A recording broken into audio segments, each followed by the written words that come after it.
Sejam bem-vindos a mais um Deep Dive. Hoje a gente vai se aprofundar num tema especialmente importante para quem está se preparando para a magistratura. Isso aí. A Resolução número 194 de 2014 do Conselho Nacional de Justiça, que trata da Política Nacional de Atenção Prioritária ao Primeiro Grau de Jurisdição. Nossa, falei bonito, hein? Para quem está acompanhando, né, o módulo de formação humanística do professor Juliano, né, essa resolução é fundamental. Sem dúvida. E o mais interessante é que ela foi criada em 2014 pelo CNJ, né, para tentar resolver um problemão, que é o acúmulo de processos, né, no primeiro grau. É um problemão mesmo. No primeiro grau da justiça brasileira. É. Você tem noção de que 9 a cada 10 processos eles ficam presos nessa fase inicial, É muita coisa. gerando uma taxa de congestionamento de 72%. É muita coisa. Mas é. É um engarrafamento judicial, literalmente, né? Então, E aí a resolução, ela tenta resolver essa questão, né? com medidas para dar mais agilidade e eficiência aos tribunais de primeira instância. Sim. E o interessante é que não é uma coisa assim rápida e passageira, né? Não. É uma mudança estrutural de longo prazo. Isso, de longo prazo. A resolução propõe uma política nacional com medidas permanentes. Né, como se o judiciário brasileiro estivesse reformulando as suas bases para funcionar de uma forma mais justa e eficiente. E para isso, a resolução ela define 9 linhas de atuação que eu gosto de chamar de frente de ataque Gostei. contra essa morosidade, né? Boa analogia. A primeira frente é o alinhamento estratégico. É. Imagina um time de futebol em que cada jogador corre para um lado, né?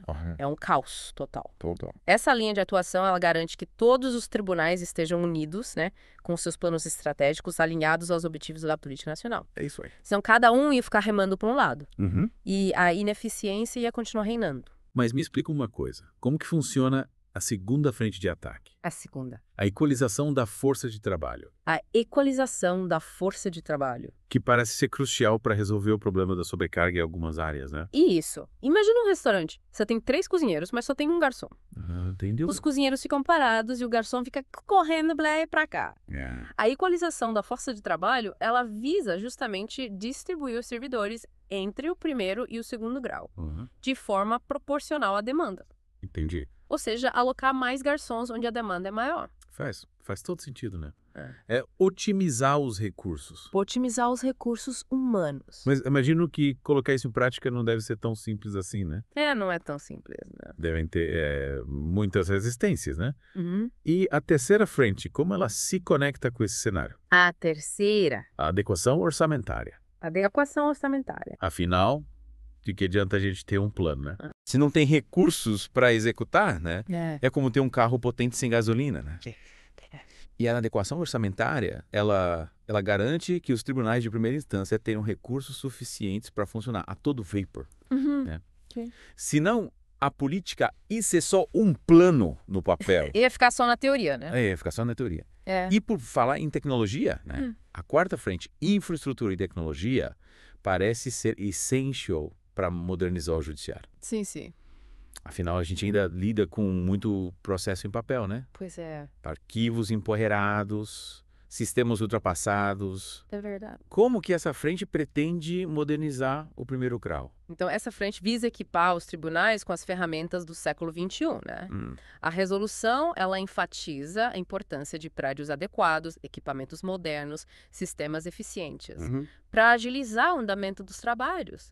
Imagina a diferença que faria se a gente tivesse processo digital, assinatura eletrônica. Nossa, ia ser ótimo. Inteligência artificial ajudando na análise de casos. Com certeza. Seria um salto, né? Salto gigantesco. Ia ser um salto gigantesco. Mas me diz uma coisa, como que a quinta frente, a governança colaborativa, entra nesse processo de modernização? A quinta. Governança colaborativa. Ela parece ter um foco mais humano, né? Mais humano, isso. Voltado para a gestão das equipes. Exatamente. Ela é a chave para que as mudanças aconteçam de forma sustentável e engajadora. Ela incentiva a participação dos juízes, dos servidores nas decisões, descentralizando a gestão, né? E cultivando um senso de responsabilidade coletiva. Interessante. Ao invés de um sistema verticalizado, né? A gente tem um ambiente mais colaborativo. Todo mundo se sente parte da solução, né? É isso aí. Que legal. E essa abordagem humanizada com foco na participação, no engajamento, me parece ser crucial para o sucesso da política nacional. E a sexta frente, o diálogo social e institucional, como ele se conecta com essa ideia de colaboração? O diálogo social e institucional, ele expande a colaboração para além dos muros do judiciário, né? A resolução incentiva os tribunais a criarem parcerias com outras instituições, públicas e privadas, para alcançar os objetivos da política. Entendi. Como diz o ditado, uma andorinha só não faz verão. Verdade. A colaboração entre diferentes setores da sociedade é essencial. Então, a união faz a força, né? Isso. E a sétima frente. Prevenção e racionalização de litígios. Como ela se encaixa nesse quebra-cabeça da justiça? A prevenção e racionalização de litígios, ela atua na raiz do problema, que é o excesso de processos judiciais. Ela busca evitar o uso excessivo da justiça, incentivando a resolução de conflitos por meios alternativos, né? Como mediação, conciliação. Sim. É como um médico, né? Que ao invés de só tratar da doença, ele foca na prevenção. Prevenir é sempre melhor que remediar. Isso é. E a oitava frente, qual o papel dela nesse processo? Estudos e pesquisas. Estudos e pesquisas. Ela é a bússola que guia a política nacional. A resolução incentiva os tribunais a fazerem pesquisas, né? Para entender as causas da morosidade e buscar soluções eficazes, né? Baseadas em dados, né? Baseadas em dados e evidências. É como um mapa que ajuda a gente a navegar por um território desconhecido. Conhecimento é poder, né? Exatamente. Para finalizar as frentes de ataque, a nona, formação continuada. Qual a importância dela para o sucesso da política nacional? A formação continuada é o combustível que impulsiona a máquina da justiça. A resolução, ela destaca a importância de oferecer cursos, né? Sim. Treinamentos para juízes e servidores para que eles estejam sempre atualizados e capacitados. Afinal, a gente vive num mundo em constante transformação. A educação continuada é essencial para acompanhar as mudanças, né? E garantir um judiciário eficiente. 9 frentes de ataque, né? 9. Cada uma com um objetivo específico, mas todas interligadas. É como uma orquestra. Cada instrumento tem sua função, mas a beleza está na harmonia entre eles. Com certeza. Mas me fala, quem vai reger essa orquestra? Quem vai coordenar a implementação dessa política tão ambiciosa? Boa pergunta. Para garantir que a política nacional saia do papel, a resolução cria a rede de priorização do primeiro grau, formada por representantes de todos os tribunais brasileiros, né? Certo. Essa rede atua sob a coordenação do CNJ. Entendi. Garantindo a articulação e alinhamento entre os diferentes tribunais. É como um maestro. Isso. Que coordena os músicos para que a Sinfonia da Justiça seja executada com maestria. Boa. Mas me diga, como essa rede funciona na prática? Como essa coordenação se traduz em ações concretas nos tribunais? Então, a rede de priorização, ela não fica só no campo das ideias. Cada tribunal precisa criar um comitê gestor regional, composto por juízes e servidores eleitos pelos seus pares. Esses comitês são os responsáveis por implementar a política nacional nos seus respectivos tribunais, Entendi. adaptando as diretrizes à realidade local. É como se a gente tivesse um maestro principal e vários maestros regionais. Isso. Cada um conduzindo a sua orquestra local, mas todos seguindo a mesma partitura. Exatamente. Que estrutura interessante. E como a gente pode garantir a transparência nesse processo? Afinal, a sociedade precisa acompanhar a implementação da política nacional, né? Sim. A resolução, ela é bem clara quanto à transparência. As reuniões dos comitês gestores devem ser abertas ao público. Certo. E as atas devem ser publicadas na internet. Qualquer pessoa pode acompanhar o trabalho dos comitês e fiscalizar a implementação da política. Transparência é fundamental para construir confiança no sistema de justiça. Sem dúvida. Mas para que tudo isso funcione, imagino que seja necessário um bom investimento, né? De onde virão os recursos para implementar a política nacional? Para tirar a política nacional do papel, a resolução determina que os tribunais reservem recursos específicos no orçamento para financiar as ações dos comitês. Afinal, sem investimento, as melhores ideias ficam só no plano das ideias. Ou seja, a resolução não só define o caminho, como também garante os recursos para que ele seja percorrido. Exatamente. Mas além do investimento financeiro, imagino que seja importante reconhecer e valorizar o trabalho de quem se dedica a implementar a política nacional. Sem dúvida. A resolução prevê a criação de mecanismos de reconhecimento e premiação para projetos inovadores, boas práticas. Afinal, um pouco de reconhecimento e incentivo sempre ajuda a motivar as equipes, né? É, que vamos dar um bravo para a orquestra depois de uma bela sinfonia. Isso. Mas com tantas frentes de ataque, né? E medidas a serem implementadas, imagino que o prazo para colocar tudo em prática seja extenso, né? Olha, a resolução, ela demonstra um senso de urgência para resolver o problema da morosidade, né? Os tribunais têm 120 dias para enviar ao CNJ um plano de ação. É 120 dias. 120 dias. É tempo recorde para colocar tudo em movimento. Detalhando como eles vão implementar as 9 linhas de atuação. Nossa Senhora. Mas me diga uma coisa. A política nacional engessa a criatividade dos tribunais. De forma alguma. Eles ficam restritos só às 9 linhas de atuação. Não. A resolução, ela serve como um guia, um norte. Mas não impede que eles sejam criativos e busquem soluções inovadoras. As 9 linhas de atuação, elas são um ponto de partida. Tá. Mas os tribunais têm liberdade para ir além, adaptando as medidas à sua realidade. Entendi. Buscando novas soluções.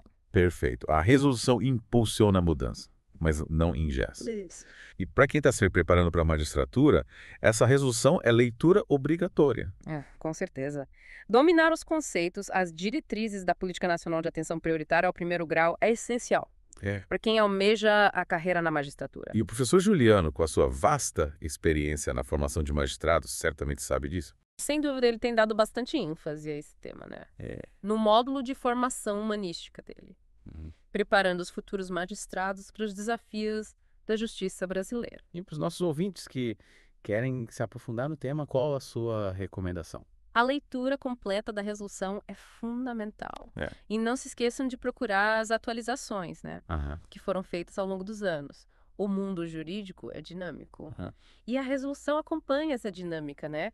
Se adaptando às novas realidades. Manter-se atualizado é fundamental para quem deseja trilhar uma carreira de sucesso, né? É isso aí. Principalmente na área jurídica. E, para finalizar essa primeira parte do nosso mergulho profundo na Resolução 194, eu gostaria de destacar a importância da formação humanística. Né?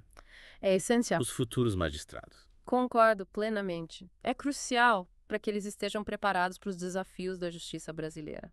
É preciso ir além do conhecimento técnico, né? Desenvolver uma visão crítica, ética e social da justiça. Isso aí. Afinal, não basta só aplicar a lei. É preciso compreendê-la no seu contexto social e humano. E na próxima parte do nosso mergulho, a gente vai explorar os desafios e as potencialidades da política nacional de atenção prioritária ao primeiro grau de jurisdição. Fiquem ligados. Combinado! Voltando à nossa conversa sobre a Resolução 194, é importante lembrar que ela não é um documento estático, né? Ao longo dos anos, ela passou por atualizações para se adequar às novas realidades do judiciário. Isso mostra que o CNJ está atento à necessidade de aprimorar a política, né? Exato. Que tipo de mudanças foram implementadas? Um exemplo interessante é a mudança na composição dos comitês gestores regionais em 2019. A alteração ela buscou garantir uma representação mais democrática e participativa, ampliando as vozes dentro dos comitês. Bacana. Essa atualização reforça a ideia de que a resolução é um organismo vivo, né, em constante evolução. Isso.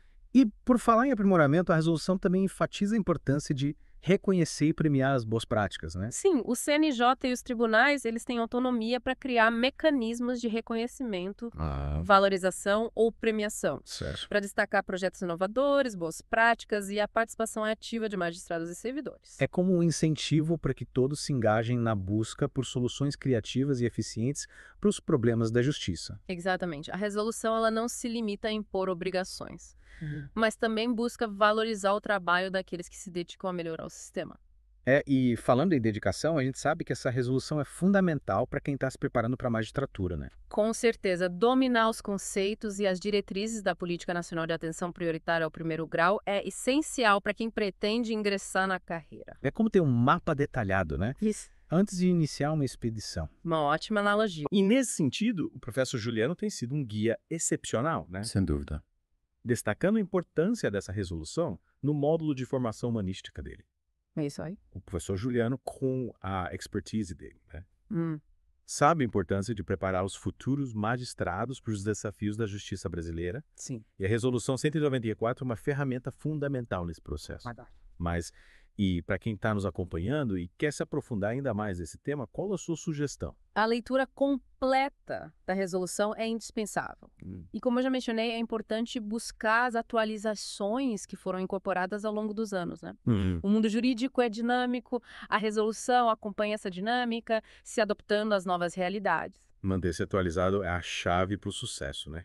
Em qualquer área, principalmente na área jurídica. Com certeza. Que está em constante transformação. É verdade. E para encerrar essa parte do nosso mergulho profundo, que tal a gente refletir sobre os desafios e as potencialidades da política nacional? Ótimo. A Resolução 194, sem dúvida, representa um passo importante na busca por um judiciário mais eficiente, célere e acessível. É um compromisso com a justiça social e com a garantia dos direitos fundamentais. Mas, como toda política pública, né, ela enfrenta desafios na sua implementação. Quais são os principais desafios na sua visão? Olha, um dos grandes desafios é a mudança de cultura dentro do próprio judiciário, né? A resolução propõe uma nova forma de pensar e de fazer justiça, mais colaborativa, transparente, eficiente. Mas mudar hábitos e costumes arraigados não é fácil. É preciso tempo, persistência e, acima de tudo, comprometimento de todos os atores envolvidos. É como se a gente tivesse que desatar nós antigos e aprender a dar novos nós, né? Isso. Mais firmes e eficientes. E além da mudança de cultura, que outros obstáculos a resolução precisa superar? A disponibilidade de recursos é outro ponto crucial. A resolução prevê a alocação de recursos específicos para a implementação da política nacional, mas a gente sabe que os recursos públicos são escassos, né? E a demanda por investimentos é grande. É preciso garantir que a política nacional tenha o suporte financeiro necessário para sair do papel. Sem dúvida, recursos financeiros são o combustível para a máquina da justiça funcionar de maneira eficiente, né? Verdade. E que tal a gente falar das potencialidades da resolução? O que te anima nesse processo de transformação do judiciário? O que me anima é a visão de futuro que a resolução apresenta. Um judiciário mais próximo do cidadão, mais ágil, eficiente e justo. Um judiciário que utiliza a tecnologia a seu favor, que valoriza a participação de todos os atores e que busca constantemente o aprimoramento dos seus serviços. Uma visão inspiradora, né?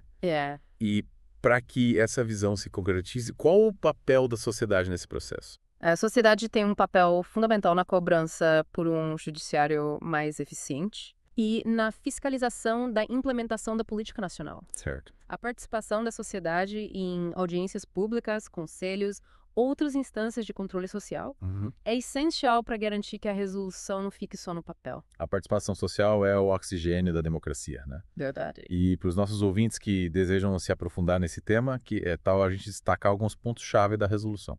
Com prazer, um ponto fundamental é a ênfase na priorização do primeiro grau de jurisdição.